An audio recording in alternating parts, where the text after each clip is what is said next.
Do you struggle with putting yourself first? Are you tired of feeling burnt out and overwhelmed from constantly putting the needs of others before your own? I have created a sacred space that will be available once a week for 10 weeks to learn, dive deep, and create your boundaries to boost your confidence and self-worthiness. Go to www.krista-luna.com and sign up for the Master Your Boundaries course starting in September 2023. And use the code PARANORMAL to get 30% off today on www.crista-luna.com.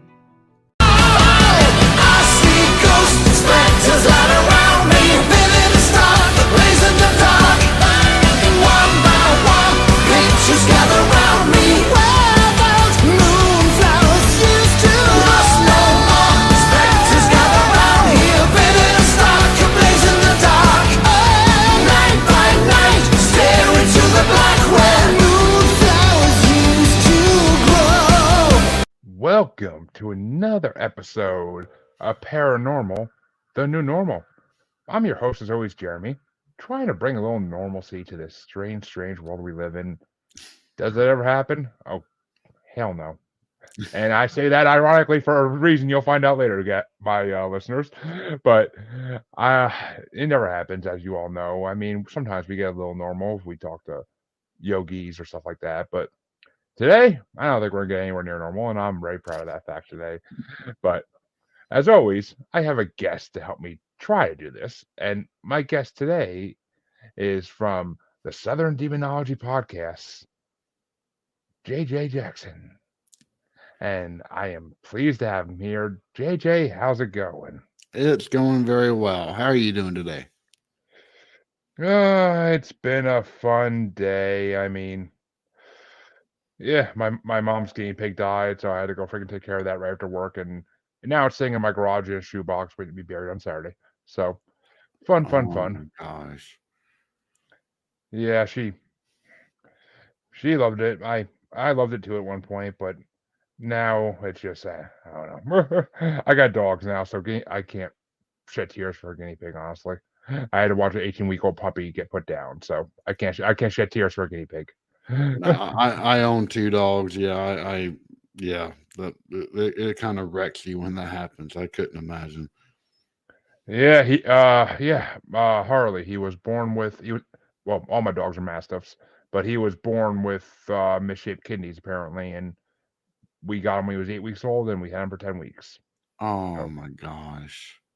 And he cost me a shitload of money, but thank God for pet insurance, because if I didn't get it on him, I would have really been screwed. But I could imagine. So, but I did miss mortgage for a couple months, so that was fun.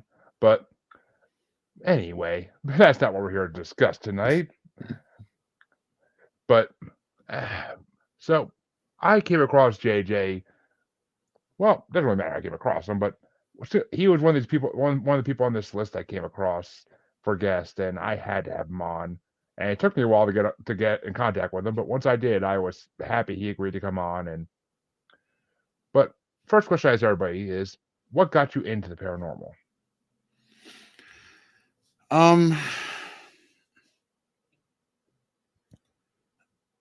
It's really where I was raised and how I was raised.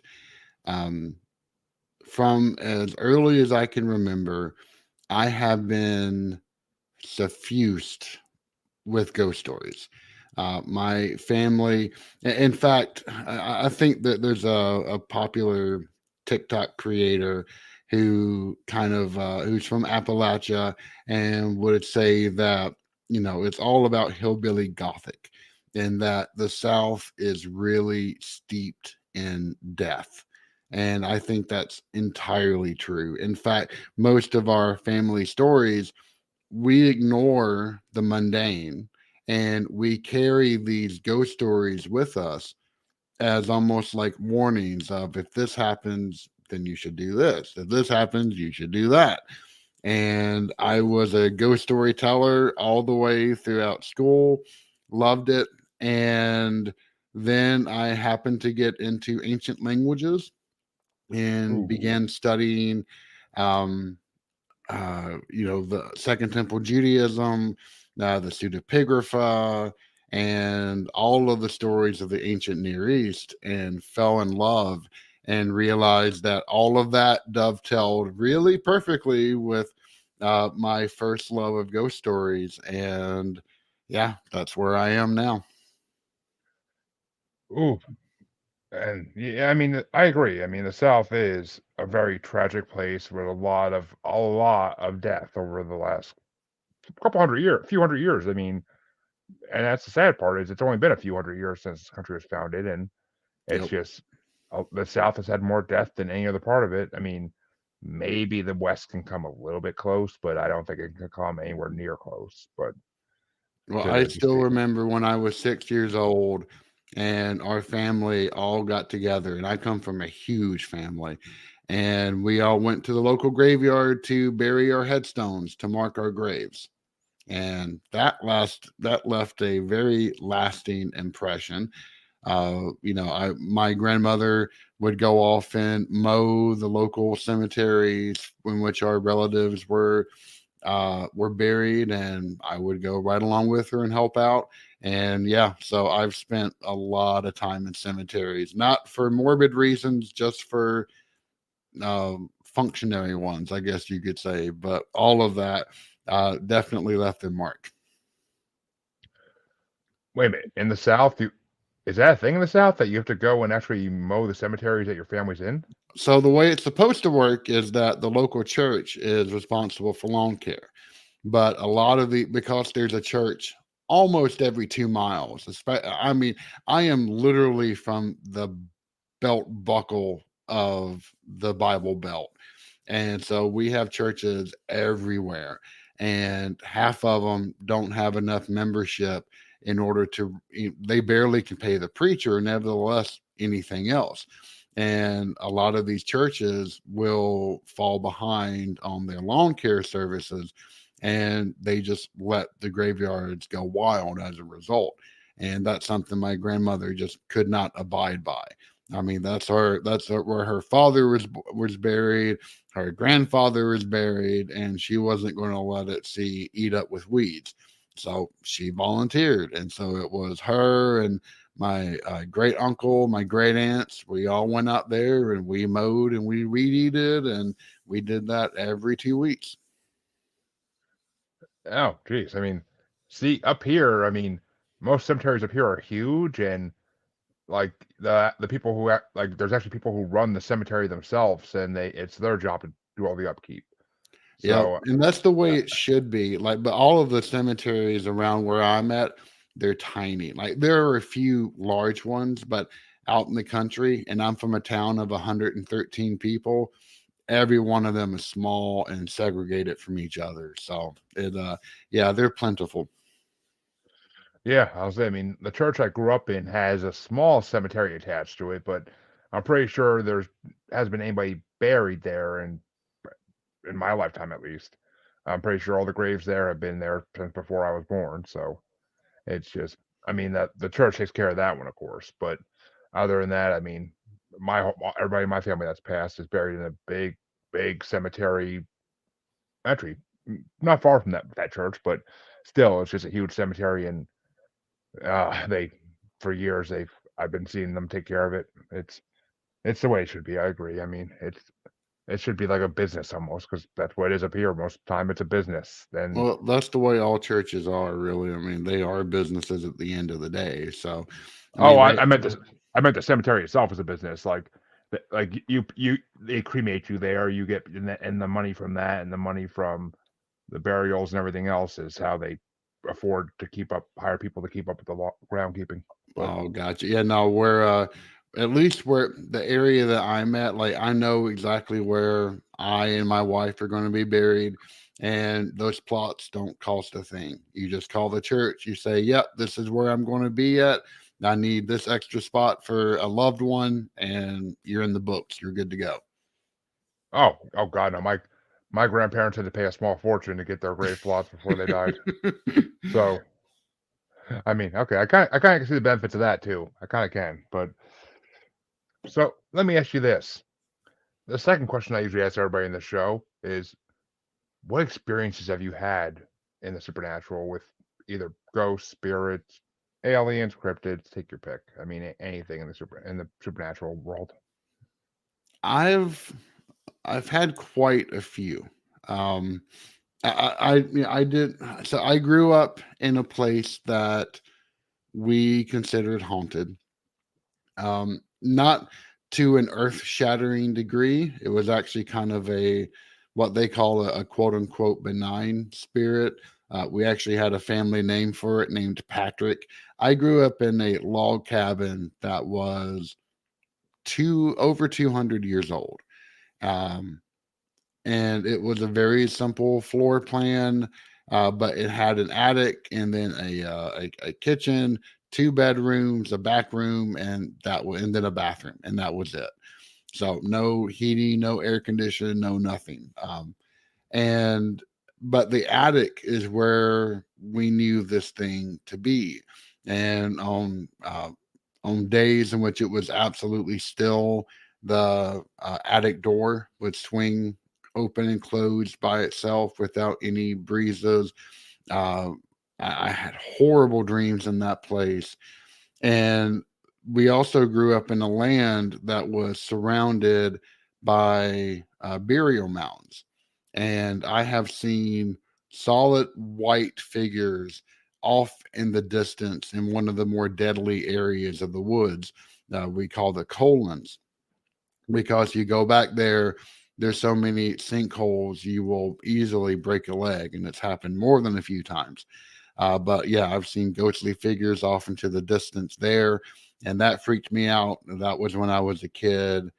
And other than that, I have been visited by a hag-like figure in the middle of the night, whispering, and it could have all been a dream because it was right on the border of awake and sleep, but it would always whisper horrible, horrible, seductive things. And then the most recent experience I've had, I was living in Japan, and I had just fallen asleep. And the apartment that I was in, it was about 400 square foot, but the balcony was huge. It was probably the same size as the rest of the place. And that's because this was a business, fully furnished type of apartment. And they had a huge sliding glass door, and I dreamt of a figure banging on this door, and it was saying a word while it was banging, and I remember exactly what that word was. It was haidu, haidu, haidu. And whenever it was saying it, I didn't hear it with my ears. It was like it was resounding deep within my brain, and it was causing physical pain. And one of the things that I know distinguishes it from a dream so well is that, I have died in dreams. That's not a big deal. But whenever you feel pain in a dream, it's just absent. Your brain does not conjure that stuff up with it. And I'm not a lucid dreamer by any stretch of the imagination. I've never had a lucid dream. But I felt true pain in this dream. It felt like my head was splitting open. And then I woke up to an earthquake alarm going off on my phone. And I still remembered that word. And I ran to look it up in my dictionary. And sure enough, it means to enter. So this thing was demanding entry. And I knew without a shadow of a doubt that if I had actually opened that sliding glass door, then I would not be here today. So that was my most chilling experience by and far. I'll say so. God, we everybody know. I mean, Japan, Japanese like spirits and folklore are huge over there. Like, and they fully believe that in spirit. I mean, they have that whole forest of that whole the suicide forest. I forget the actual name of it is, but Aokigahara, the juke, and yeah, oh yeah, that. And I have been there, and let me tell you, I walked into. So I was so excited to visit this place. I heard so much about it, and we had visited like the lava and ice caves that's in the region. They were phenomenal. And then we walked into the forest proper. And immediately after crossing that boundary of the tree line, even though it was right next to the road, nothing. It was dead silent, except for this odd humming sound that would increase in volume and then decrease. And it wasn't regular, but it would just keep floating in and out the entire time we were there. And we only walked probably about a quarter of a mile into these woods. And I was so freaked out that I'm like, nope, let's take a picture and let's get the fuck out. And they're like, come on, you're the one who suggested this trip. And I said, yep, I know. There's an amusement park. We'll go there tomorrow. But no, I am done with this place. And yeah, it was awful. I did an entire podcast episode on that one because, yeah, and I will not go back into those woods at all. No. yeah. I mean, I've seen pictures of it, and I've heard stories of people going there, or like that they've written up and whatnot, and it's no one ever goes there and says, "Oh, it was such a pleasant time." They always say it was the eeriest place I've ever been in my life. Like, Yeah. I mean, and the poor people that go there to kill themselves. I mean, they don't do it instantly. They bring camping equipment until the moment where they feel like they have gathered the courage to do this thing. And that they organize walks throughout the place looking for dead bodies. You'll find discarded camping equipment everywhere. It's just, and Japan has such a huge suicide rate to begin with, along with a whole host of other social problems like hikikomori and everything else. But yeah, it just breaks your heart hearing about that. I mean, yeah, it's sad, and I've watched documentaries on it too, and it's just even watching documentaries, like you just looking at the video of the forest, it's just like, oh, like I would not. I would go there. I'm pretty sure I would do the same thing you did. I would step foot in it and be like, nope, going back. No, I spent It's all this money to come here for this. exactly. I mean, it was worth it to go. I'm glad that I did, but that will be a one-time only kind of experience, I think, for me. Oh yeah, I mean, there are a thousand other things in Japan I would enjoy while I was there, but I mean, the food alone, I mean, forget about it. I would be Oh in yeah, I was heaven. actually there uh, all for a month from December into January, and oh God, it was amazing. Everything about it was just amazing. I love Japan. Feels more like home to me than the U.S. does at this point, and hopefully in a few years I'll be able to go back and live there in peace. But we'll see if that actually happens or not. Yeah, I actually had a coworker at a job I just got laid off from back in the beginning of February, and he actually has a wife and daughter that lives in Japan, and he lives in the States. I don't know the reasoning, and not my business anyway. But he's there now actually for a month visiting his or close to a month visiting his daughter and his wife, and he is so he was so happy last time I talked to him to be going back there because he loves Japan. I mean, he specifically mentioned the food, but he also like he hasn't seen his daughter since COVID started. So Oh my gosh, I couldn't imagine. yeah, I mean I I have two stepkids myself, and I couldn't imagine going. I used to when I first started dating their mom. I used to go 2 weeks without seeing them, and even that sucked. I can't imagine going years. That would be heartbreaking, and I don't know if I could do that. I don't know if I could do it. It'd just be so sad. Unfortunately, with Japan, I mean, they were so locked down that Yeah. unless you were a permanent resident or a citizen, you could not enter. And I've got my father-in-law, my brother-in-law, his family, all of them are there, and I couldn't see any of them. And it was only this trip because they opened their borders back up in October of last year that I was finally able to go. And Oh yeah, we lived it up because I mean I missed them so much and hadn't been able to actually see them in so long. So, but yeah, take it to be a daughter or a son. Whew, yeah, I'm glad he's there. Yeah, I am too. I mean, I haven't talked to him in about a month now, and I really should. I gotta find a way to get in contact with him. I really do. But it's sad because he's such a good guy, and his daughter's a teenager too, and that's the worst part. Oh my gosh, yeah. So I think she's 14 now, so he probably hasn't seen her since she was 11, which that's a very hard age to not see your kid. I would imagine. My kids aren't there yet, but I would imagine that's a very hard age to not see them because that's a very important years. But Yep. so let me ask you, and when you say Sorry, just getting a drink. oh no worries. And when you say burial mounds, that were around where you grew up, I'm assuming you mean Native American burial mounds, of course. I do. Yep. Which, yeah, my the Native American burial mounds that are all over this country is just they're always the area around them is always so haunted, reportedly. I mean, my wife, when I first met her, the house she was living in that her grandfather bought back in '90 was built on Native American burial grounds.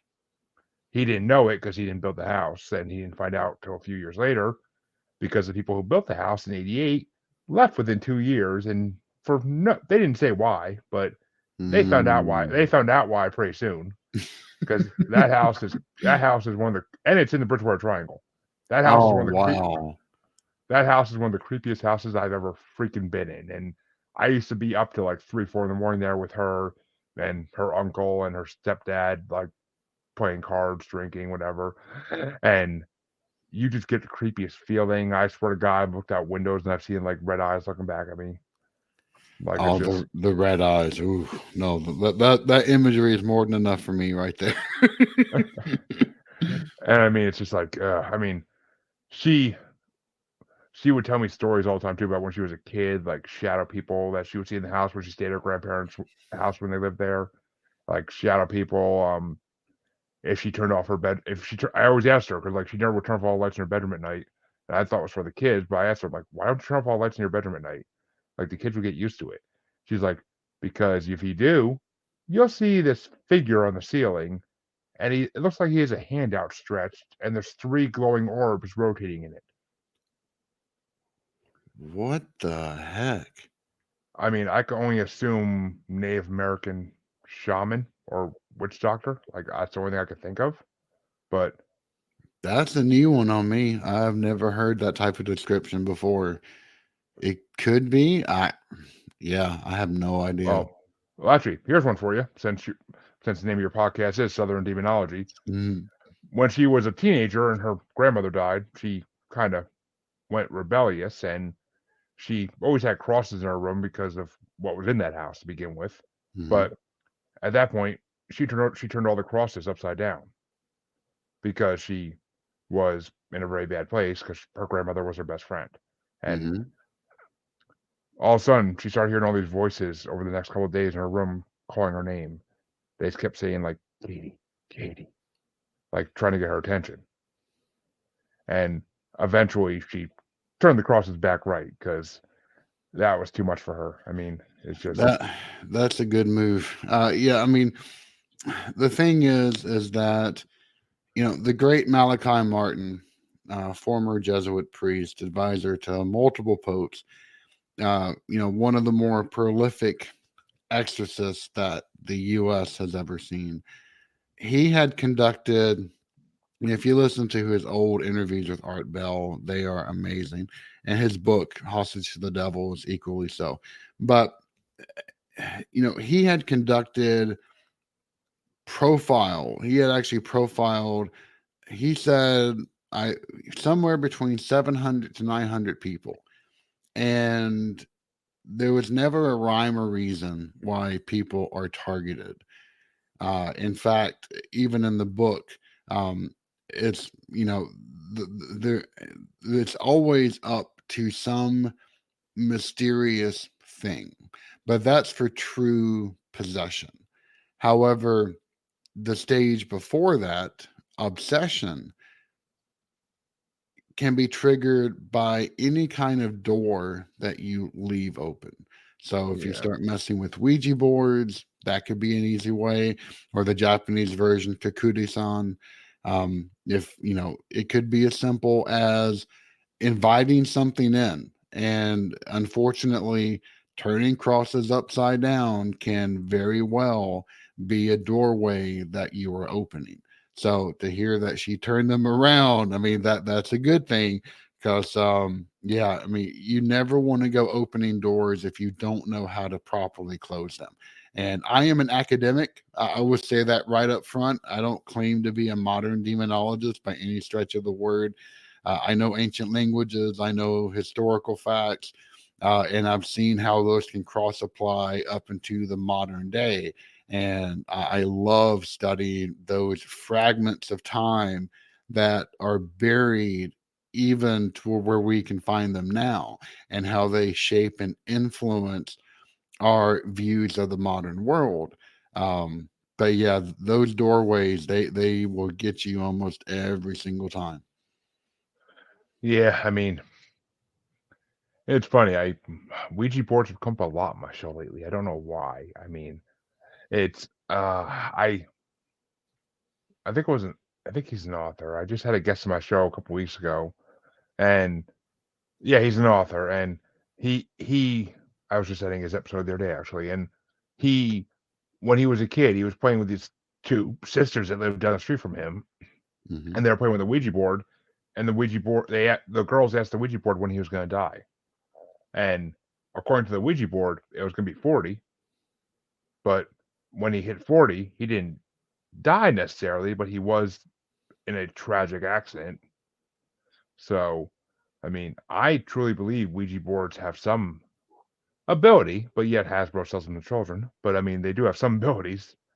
It just, Yeah, and that's the thing. Like, your experience will vary. And I had a guest on one time, a lovely lovely woman who goes by the moniker the demon folklorist, because that's what her degree is in. And I think she said it best. It's not as if there's always a demon waiting behind every single ritual or practice that one happens to undertake. But the fact is that you are opening a doorway, and you mhm. never know what's on that other side. It could be benign, but it could also be something that has much more sinister and insidious intentions towards you. So for me, I had messed with one when I was a kid. Luckily, nothing bad happened, and I can't count my lucky stars on that one. And based upon what I know now, I can tell you for sure that I would never mess with one ever. I have never seen one in person, let alone touched one. And I never, as a teenager, I probably would have if I had the chance, because I wouldn't have put too much stock in it. But I mean, now I'm kind of happy I didn't, because I've heard too many stories that have gone awry because of playing with Ouija boards. So Well, yeah, even Kakuri-san, which is the Japanese, quick Japanese version of it, in which they take a sheet of A4 paper, just regular notebook paper. They'll draw a tori, or a gate at the top. And then on either side of that is hi and EA for yes and no. And then they'll write out the hiragana alphabet underneath it. And they'll take a 5 yen coin, which has a hole in the middle of it. And then they'll treat that as if it was the board itself. And a lot of like school kids will mess with it while they're in school during free periods. But if you don't invite me, if you don't tell Kakuri-san to go away at the end of it, then even there are just some horrible tales that come out of those types of interactions. So yeah. yeah. I there was an episode of Two Man Horror Stories on CW about that. Oh, About like, really? yeah, I believe that's where it was, at least, but I'm not positive. But I, I know there was a 2 minute horror story episode about a Japanese schoolroom. So I think that's what it was about. But I mean, Well, you, there's I also think Cabin in the Woods too, which featured, one of three different types of paranormal events that they had to conduct, and one of them was about a Japanese classroom that was for an elementary school, I yes, think. Yeah. I watched Cabin in the Woods less than a year ago for the first time, and I remember that scene. That that movie was so fascinating to me, being in the paranormal world, because there were so many different paranormal creatures in that Oh, facility. I know. I loved it. I loved everything about that movie. Me too. I mean, I never watched it when I was younger because I always thought it'd be like, I'm not a horror movie like fan. I never was until like the last couple of years. But and my wife, we could thank her for that, and you could thank podcasting for that. But I I watched Cabin in the Woods for a halfway to Halloween bracket we were doing on a show I used to be on back in August of last year, and like I loved it. Like I always thought it was more of a horror movie and less of a comedy movie, but it was. I mean, I guess it really is a horror comedy because it was freaking hilarious. But Yep. It was good stuff. Yeah, we oh gosh, on our Discord server, we actually have Wednesday movie nights, and where we stream a horror movie where everyone can join in. And we've seen some like classics, but we've also seen a few duds. I remembered. Have you ever seen Peter Jackson's Dead Alive? I can't say I have. Okay, that's probably a good thing. But anyway, I remembered it being so good. It is one of the goriest movies that you can find, but in a silly way, not in like I'm going to gross you out kind of way. But there was one line that I remembered so well, which is a priest who is fighting zombies in a graveyard. And he says, "I kick ass for the Lord." And I was like, okay, we got to see this movie. And oh gosh, it was awful. Yeah, I caught a lot of flack for hosting that one. Oh, I can't. I'm trying to remember the name of the movie. I'm trying to Google it as I look, but there's this one movie, and it's basically a. It takes place in a cemetery, and it's basically a King of the Ring type thing between different paranormal entities. Like Huh. it's like it's what the hell is it? I'm trying to look up. I'm googling Jimmy Hart because he's in it. Like Okay. that's the one. That's the one person I remember being in it is Jimmy Hart and uh, Monster Brawl. That's the name of the movie. Is Monster Brawl. I It have came never out. seen that one. Most people have never heard of it. It came out in 2011. It's called Monster Brawl.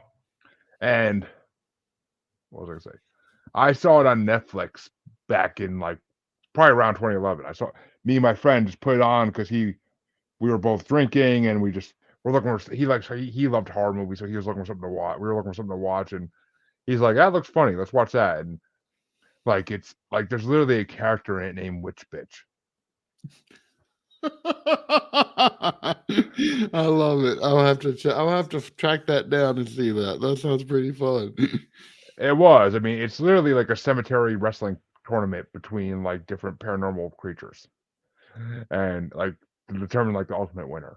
It and that's where Jimmy Hart comes in, and it has a couple other people in it too. It's a hilarious movie. Like I, it's such a. I put it in. I made the host of Masturbators put it in the horror movie tournament we did back in October on his show, and it didn't get far, but oh yeah, Dave Foley's in it too from Kids in the Hall. Oh, really? Yeah. I love the Kids in the Hall. Okay, I will Oh, have to track that down. me too. I mean, I don't know if did I get no. I don't think I got into Kids in the Hall at that point yet. But a couple years within the next few years after that, I got into Kids in the Hall randomly on Netflix, and I loved it. I watched like the whole series, and Yeah. I still got to watch the reboot they did of it. But It's not bad, actually. I didn't have any hopes for it, but it was actually a lot better than I thought it was going to be. I had hopes for it just because I've seen them all in their own like separate roles in different shows and stuff. The manager on Superstore, I forget his name always, but and I mean Kevin McMahon on that '70s show was always classic. Yep. And Dave Foley on the vet show with, oh my God, with the guy from The Hangover and Community. I can't think of his name, but Dr. Chang. Oh Y- yeah. Yeah, like Dave Foley's been amazing in anything I've seen him in. I mean, I've seen him in so many different roles at this point, but he's always funny. Yep. Like I had high hopes because I love all the, like, they're all so good. And Except what's going? for the only thing I'd recommend not checking out is I don't mean any disparagement by this. The shorter individual of that group, he is on TikTok now, and he does this bit as Mr. Pajamas, and it's awful. I'm like, no, I can't do you. I'm sorry. I followed him because I was like, yeah, hey, you're great, and like, nope, this is not good. I'm not sure. I honestly don't know which one you could be. I mean, He was always in the original. He was always the little kid with the backpack. oh, I know who you're talking about. I know who you're talking about. I can't think of his name for anything because I only know I the can't either. I only know the two main. I only know Dave Foley and Kevin McMahon, like off the top of my head usually. But I know who you're talking about though. I could see it. I could see him. I just can't. Yeah, okay, I could see that because he was never my favorite of the five. He never was my Same favorite. here. He was very hit and miss. What's going on, Mike? Glad you're watching. But I mean, yeah, Monster Brawl is a funny horror movie for anybody. Any of my listeners who want to watch it. It's a funny movie. There's a cyclops in it. There's a witch. There's a lot of other supernatural things in. It's basically a King of the Ring tournament, like from WWF old days, like in a cemetery. And Jimmy Hart is, I think, a commentator or a manager. It's just funny, but Oh my god, yeah! You get wrestling in the mix of all that. It's got to be a good time. and just every time, like the commentators are like, "Oh, which bitch lands a blow?" And it's like, "Oh my god, oh my god." This movie's Canadian. It has to be Canadian. And I was like, "Yep, it is Canadian." I found out years later. I'm like, it had to be. It had to be like a Canadian B movie, but and that's why Dave Foley's in it. It's because Canadian, but still, I mean, Right. it's just so funny. I mean, it's one of those gems that no one knows about. Like I only found about it because I was looking at Netflix 2 o'clock in the morning looking for something to watch one day with a drunk friend, and he said, "Put that on," and we watched the whole thing, and God, it was hilarious. But There you go. so I have a lot of people tell me different things about demons. Mm-hmm. So, but the one I want to start with, a lot of people say that one, this comes from the group of people that believe that angels and demons are extraterrestrial in nature. And I've heard a lot of times that demons are reptilians.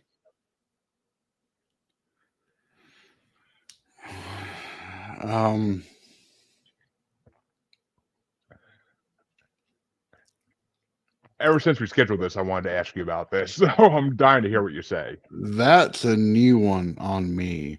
I come from a Christian faith. I converted to Catholicism back in college, and I pretty much toe the line that angels are supernatural entities, whereas demons are preternatural entities. So, so super meaning above, and preter meaning tethered. So demons, when they fell, they lost something of themselves.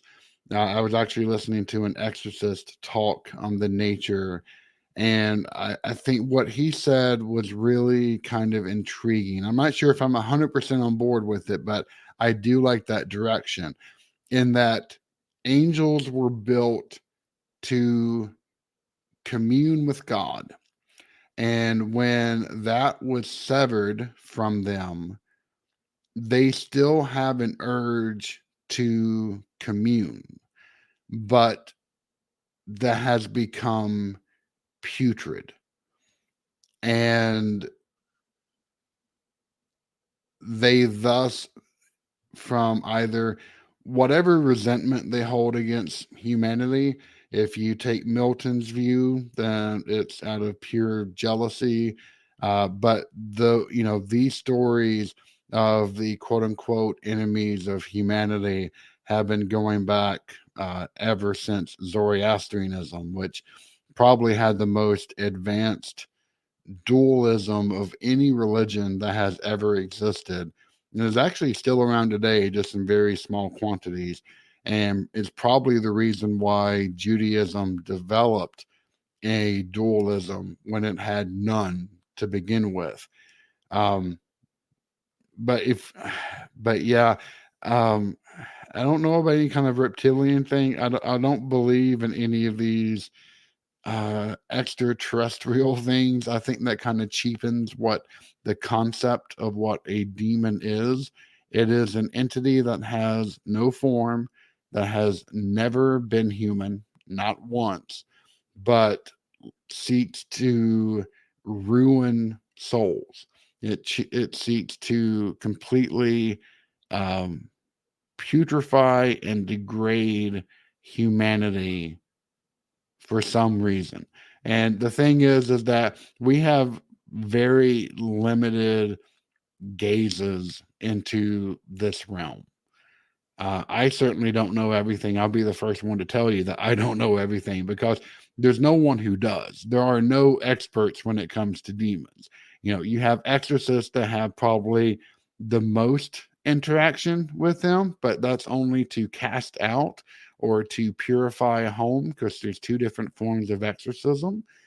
Um, and that's real. And the rest of it is all works, whether they be Christian works, Jewish works, Islam works, and whether they are like jinn or whether they are like how Jews or Christians view demons to be. I can't really tell you the story, but all I know is that through copious amounts of evidence, that it seems to be that they have a true grudge against humanity. And I think a lot of that stems from Zoroastrianism. There is a passage in which Ahura Mazda has contact with the enemy of God, and that enemy says, "I will turn your creatures against you."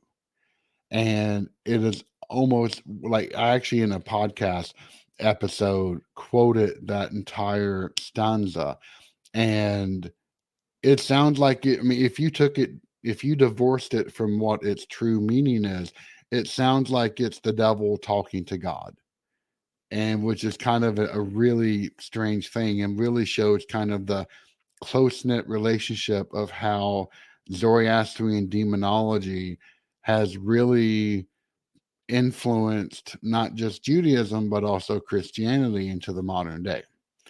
Very long winded answer. I apologize for that. But Nah, it's all good. It's all good. And Michael Anthony, who's been a guest on my show, and I hope to have him back sometime soon, says because they're denied what they can have to be, which is us. That's his theory, he says. Because I mean, the story I always was to, what story I always, or at least what I got from it, because I mean, I love that you mentioned Milton because I love Paradise Lost. That's one of my favorite stories because it's just such a way to look at Satan. Like to me, it's that to me is kind of like Satan's version of like the Three Little Pigs told from the Big Bad Wolf version. Like that's kind of what it is to me, because like it's the villain's view. But and I love Paradise Lost. Parcast just did well probably 6 months ago now at least. They did a retelling of that story in like 4 parts, and they did such an amazing job with the voice acting and all that. Like it's just oh wow. And yeah, Michael Anthony says apparently his phone messed with the words, but it's because they were denied what they could not have, and that was to be us to experience life. Which that's what Milton believed too, was that I mean, it was the angels who didn't like that God created these humans, and these angels thought they stopped paying attention, that God stopped paying attention to them because he created these new pets, these humans. Like Yeah, that's the theory I was always told. and that is a very um, it's a very prevalent theory that is found in a lot of Christian faiths, and that very well could be it. I mean, again, who knows? I mean, if we follow Milton, then yeah, the light bearer was very jealous of humanity, and that's what started the war and caused them all to fall. But then you can go back to earlier versions of something kind of similar. You go to First Enoch, and you have the Watchers, that were this group of angels that were set to look over the generations of man. And they saw that the daughters of man were very comely. And I'm not trying to be sexist when I say man in this regard. It's just, I'm quoting the text. And decided to take wives for themselves amongst them, and did so. And while they did that, they taught humanity all of the bad things, from metalworking to magic to makeup to jewelry, etc. And and then the fruits of their unions were born into the Nephilim, which are these giant, horrible monsters that not only tried to screw everything they found, they would then try to eat it as well. And they were kind of the ultimate abomination because they were a mixture of spirit and flesh. And even after God sent the deluge to wipe out humanity and to try to purge the earth, the Nephilim are still there. They're just spirits. And in the Dead Sea Scrolls, my favorite passage is from 4Q 5, 10, and 11, which is found in K4. And it simply said, like, and I, the instructor, the Mashkil, am making a proclamation of his, God's, glorious splendor in order to instill dread and to terrify all of the spirits of the angels of destruction. And that's because in Enoch, these angels were imprisoned underneath the desert Dudael for 70 generations, so they said. The spirits of the bastards, demons, Lilith, howlers, desert dwellers, and those who suddenly strike in suddenness to charm hearts and lead astray established spirits. So it was an entire litany of things that need to be protected against. And yeah, I mean, really Christian, and I'm not saying that this invalidates Christian beliefs by any stretch of the imagination. I'm a Christian myself. But I will say that a lot of these concepts, you will just keep finding, they may change forms over time, but a lot of these things still kind of ring true through the various incarnations that you will find them in. Yeah, I mean, it's evil, pure and simple. It's evil, and there's always going to be evil in the world, no matter what form it takes. Yes. Whether I can honestly see, and I'm probably gonna get hate for saying this, but I can honestly see the Skinwalker and the Wendigo being just demons, like, in a way. It could be. I mean, at the end of the day, who knows? But I mean, Wendigos are. I love cryptids as well. I wanted, when I was in high school, I really wanted to go into cryptozoology. So Me too. Me too. but yeah, Wendigos are supposedly created, after a human eats flesh. So who knows? Skinwalkers from Native American, concepts. So they very well could be. I mean, and it's funny. I actually looked for colleges in high school that taught cryptozoology, but there was, I think, one in the whole United States that actually had a major for cryptozoology. Yeah, At that time, I really wanted to go to Arizona State, even though I hate the heat. I was like, yeah, come on, Arizona State. They do a lot of this stuff. A lot of the people I followed, they happen to come from there. So I'm like, yeah, I know they have to have something there, but yeah, I went into philosophy and religion instead. So Well, I mean, that's pretty close. That's the closest you're going to get in most schools. Is either that or true. folklore. But I mean, it's it's man.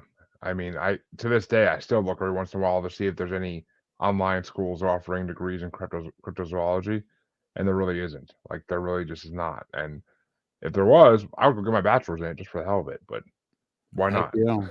I would That would be enjoy that. I would enjoy that course load. But unlike when I dropped out of school because biology and chemistry were too much together. My God.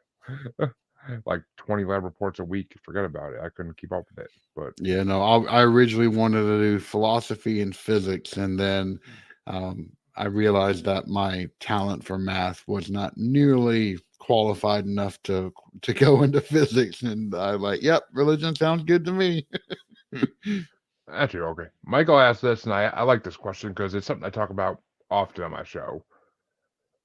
Would you consider a giant of flesh and blood? He brings it up because of the burial mines where we find giants. We find Native American bones with teeth marks all through them. That would make some cannibalistic, and that was the threat and the idea of how to rid the planet of the unwanted human species. Well, if you go to First Enoch, then the giants were flesh. I mean, they were born from a Nephilim, yeah. yeah, from from a union of angels and human females.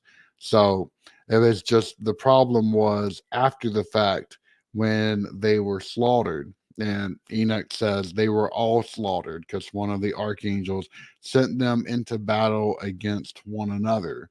Then their spirits still roam up into the atmosphere.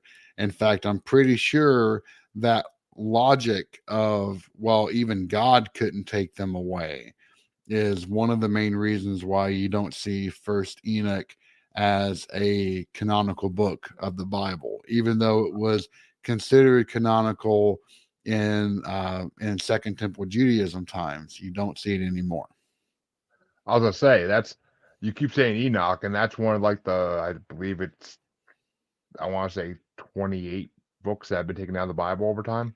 Yep, that's the pseudepigrapha. Only one group considers that to still be holy, and that is the Ethiopic Orthodox Church. Mm. Well, I mean, and Michael says they were here before the flood and they existed after, which, I mean, they just talked a few years ago about soldiers in Iraq or Iran killing the Kandar giant, they call it, I believe. I haven't heard of that. Yeah, I was just talking to someone about this on my show last week, I think, and that's why it's fresh in my head. But supposedly soldiers in Iraq or Iran killed the giant in the last like 5 to 10 years. Hmm.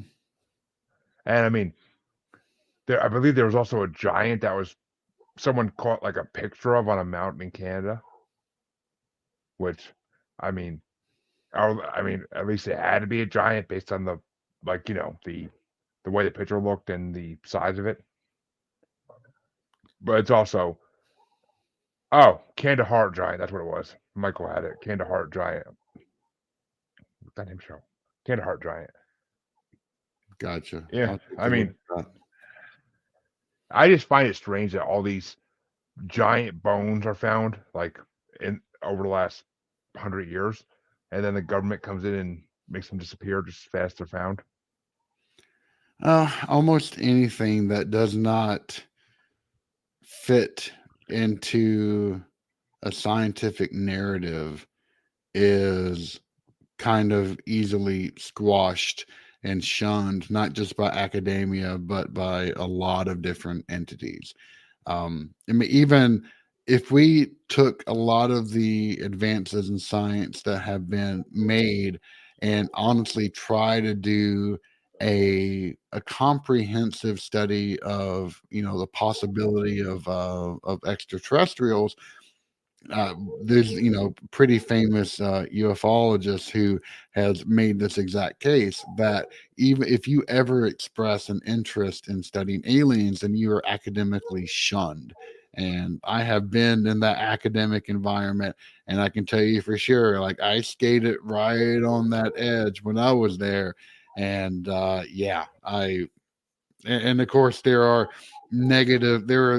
rebels from academia who, like the author of the horrid book, Evil Archaeology, which is just the worst kind of like coast to coast AM pandering that I have ever seen in my entire life. You have those bad sides of academia, but if you have truly interested, scientifically minded individuals that want to study something that may not fit into the established narratives, then you can get quickly trounced in academia. So, Yeah, I mean, 100% see that. And Michael mentioned 1901 in the Grand Canyon with the Egyptians. I'm not sure what you're referencing there, Michael. I never heard of that, but I mean, I don't know. I had Dr. Hugh Ross on my show 3 weeks ago now, maybe 4 weeks.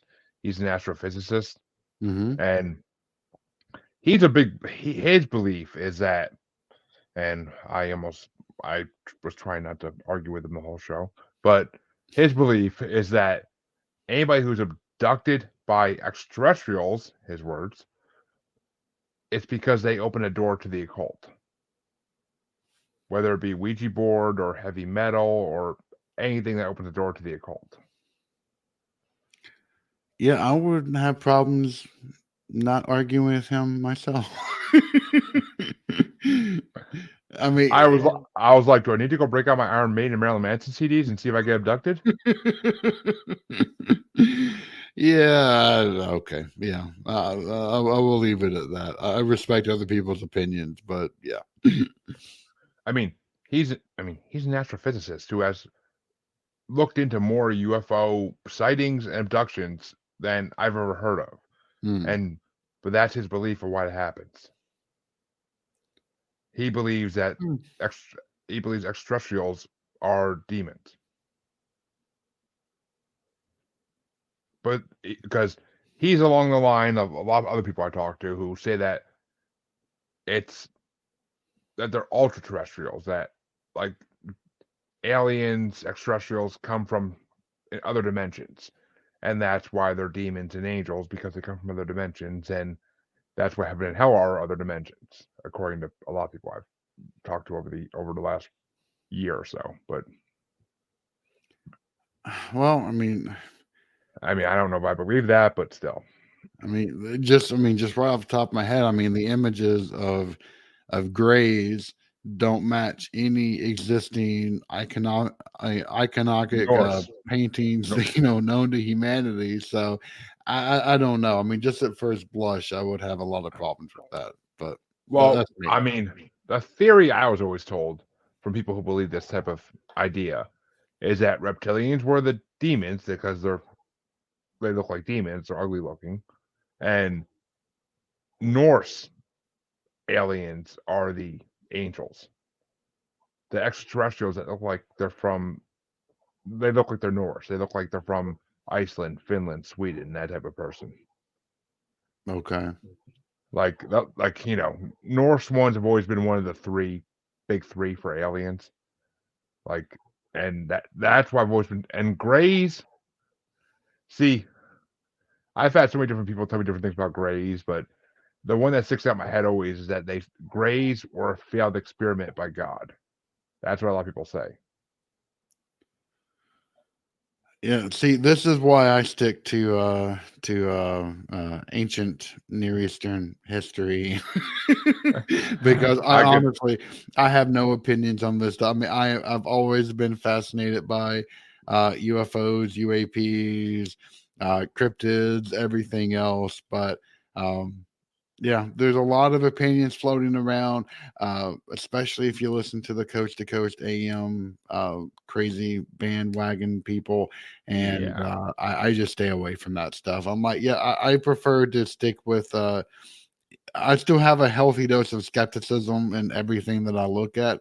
And even though I'm a big proponent and believer in modern spiritual warfare and how to keep people safe from demonic influences, and I talk about that a good bit. yeah, I still turn a skeptical eye into most things. So Well, let me ask you this, because I actually had a guest on my show, and honestly, if you're gonna listen to one episode of my show, go to the one with what the hell is his name? Christopher.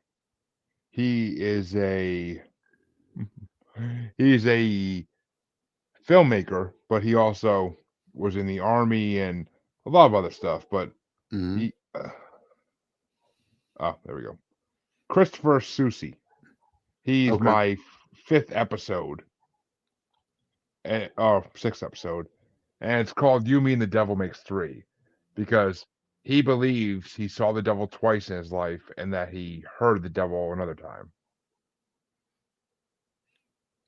I see that I actually I can get behind a good bit because I mean, there's a famous story in our family about my grandmother encountering the devil in the tobacco field. And yes, it's my family, so I'm much more prone to believe it. But there's nothing that prohibits people from having contact with any sort of entity up to and including the devil. I mean, the original Exorcist, the story in which that real life story that's based upon, the invading entity was the devil, even though that is a very highly uncommon situation to encounter during cases of possession. So I would I mean, definitely check that out. basically, what the hell is it called? There's a when he was in the army, and I want to say it was Argentina or somewhere in South America, Bolivia maybe. Actually, yeah, I think it was Bolivia. There was El Canyon de Tio, the Uncle's Canyon, Mm-hmm. and on one side of it is a huge painting, and you can actually look it up online. I've seen it. There's a huge painting of a figure that it says El Tio beneath it, and the figure looks like what we would commonly draw the devil as. Hmm. And they don't let people go in that canyon at night, and there are not grave markers, but crosses all across the top of the canyon for all the people that died in that canyon. Oh And gosh. they drove through that canyon during the day when he was in the military, and then like one of their guys went crazy and ran back in that night because he thought he heard a girl crying. And like they got him out and everything, and supposedly there was something like they said it looked like a big red bull, and it was at the edge of the canyon when they got him out and they ran towards the exit. Like the bull was like right behind them, and like it was pacing by the canyon, but it wouldn't go to the edge of the canyon where the guard shack was, because they have armed guards on both sides of the canyon pass. And like the guards were shooting at it, but they say like we shoot. The guards told them like we shoot at it all the time, doesn't do anything. And Dang. the voice you heard was him trying to draw you in. And I mean, That oh, is fascinating. it was he was one of my favorite guests. I still got to get him back on because he says he has mirror stories to tell me. I was going to have him back on Halloween, but I never got the chance to because I was so booked up at that point. But I got to have him back on because he has mirror stories to tell me, and I haven't had anybody on his podcast yet that has had like mirror stories. And my wife is dead scared of mirrors because I think she's seen in them, and I've never seen anything in a mirror. I'm looking at one right now. I've never seen anything in a mirror. So I mean, the idea that mirrors are actually doorways to other dimensions is just trippy. Very true. Yeah, the only thing, I mean, I grew up, 40 minutes from the estate that housed the original stories of the Bell Witch. And so, yeah, I always grew up with the Bell Witch stories. But yeah, that's the only thing I've ever had encountering with mirrors. Thank goodness.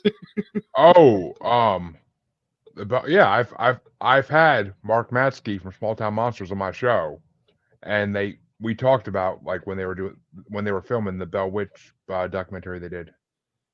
Oh, wow. Yeah. So I've actually, I visited the estate when I was a kid, and on the grounds they have a cave system that goes back Yes. 8 miles, I think it is. I actually like crawled through probably the first quarter of a mile when I was a kid. And then when it got even a little spooky, I'm like, nope, I'm out. And that was it. I would never even consider going back further, but it is a very freaky place. Is the cave system like small or something? Like, is It it like, is. Yeah, it gets really tight really fast.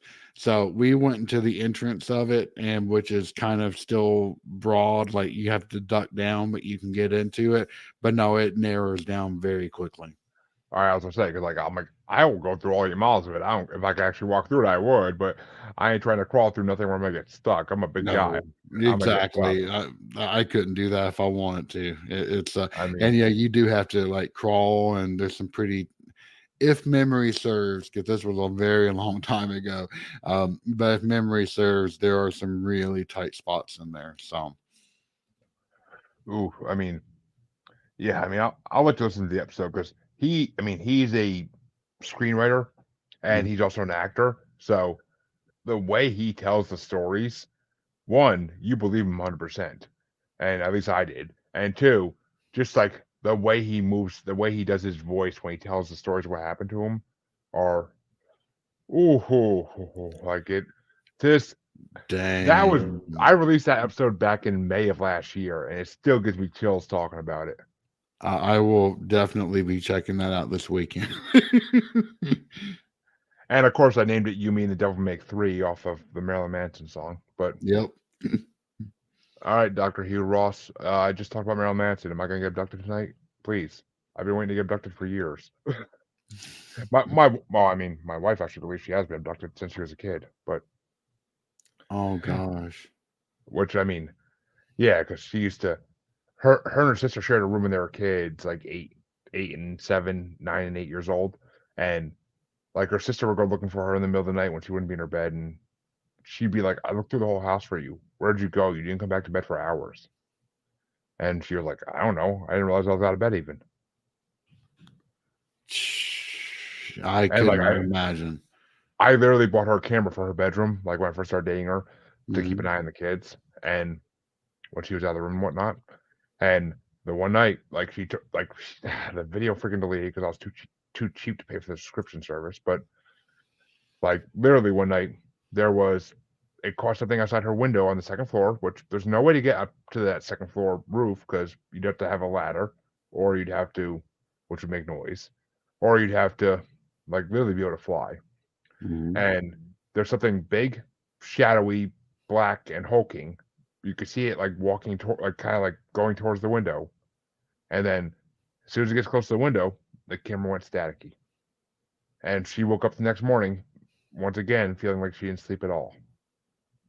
Oh my gosh. I kept telling her, I mean, it's the Bridgewater Triangle one, it's a Native American burial ground land, so I mean, there's a many things it could have been, but I kept telling her, I'm like, do what I hear Derek Hayes say all the time on Monsters Among Us podcasts. Wear your sleeping clothes inside out. If they're right side out when you wake up, it's a good sign you've been abducted. That's interesting. It's a theory he put forth like years ago on his podcast, and I don't know if you heard of Monsters Among Us, but it's an amazing podcast where people call in their own stories about paranormal encounters. Mhm. Like it's what got me back into the paranormal was his podcast. But Gotcha. and like it's an amazing show. I vote for it every year in paranormality like awards and whatnot. But it's just an amazing show, and that was one of the tips he's heard of before. So he said that in his show multiple times is wear your pajamas inside out, and if they're right side out and you wake up, you either were abducted by aliens or you're waking up in the middle of the night and you're stripping completely and fixing your clothes, which I don't know anybody who would do that. So True. Very true. and I mean, and extraterrestrials would do that because they want to make it seem like they weren't there. So, and they're going to think that humans are going to wear their clothes the way they're supposed to be worn. So, if they're That's an intelligent, interesting theory. yeah, I always like to bring that up once. I like to bring that up every few episodes. It's an interesting theory. I like it, but why don't you tell people where they can find your podcast, where they can find you. Sure. So you can find us on southerndemonology.com.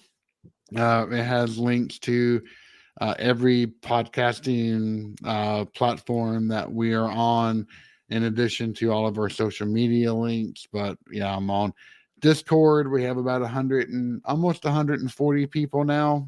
Big. We do Wednesday movie nights, and then we're on, Facebook, Twitter, although that's probably going to go away soon. Instagram, TikTok, etc. So, yeah, feel free to come by. You can contact me directly on the site, or you can email me directly at southerndemonology@gmail.com. And yeah, I welcome any and all comments, and I reply to every one of them. At least try to. It gets hard sometimes. I know. I understand that 100%. And of course, all my listeners know you can find me on Paranormal the New Normal / Maniacal Music Musings podcast with a S Facebook group. And yes, me and Chance here trying to find a new name for our collaboration of podcasts. So coming soon. But you can find me on Twitter and the gram as @JuggaloBastard. And you can find me on TikTok as @JuggaloBastard Podcast. And of course, you can find Paranormal the New Normal on YouTube by searching the name, where this is streaming right now, if anyone was actually watching from there right now. But please like, subscribe wherever you watch and listen. And I want to thank JJ for coming on, because it's been a fun episode. I love talking to other podcasters, and one's as entertaining as you and that are as funny as you. I freaking love, because it's always a fun conversation, and it makes it less of a job for me to host, because it's just two I people know that feeling all too well. No, it was fantastic being here. I really appreciate the opportunity, and I hope we can do it again. And I might have to have you on my show as well if you'd be open to it. I am open to guessing on anything. Always, I have been on Awesome. more. I've been on more. I've been on as many other podcasts as episodes I produced, probably, and that's saying something since I'm close to 100 episodes. But About the but same thing here, honestly. it's fun to guest another podcast and not have to worry about editing or any of it. And just you get to just have fun, and then bye. See you next time. Exactly. I don't have It's 4 fun. hours of editing to do after this conversation. So Yeah, I got at least another half hour of it, if not more. But well, listeners, thank you for listening. I'll be back in half a week. And for those who watched, thank you for watching.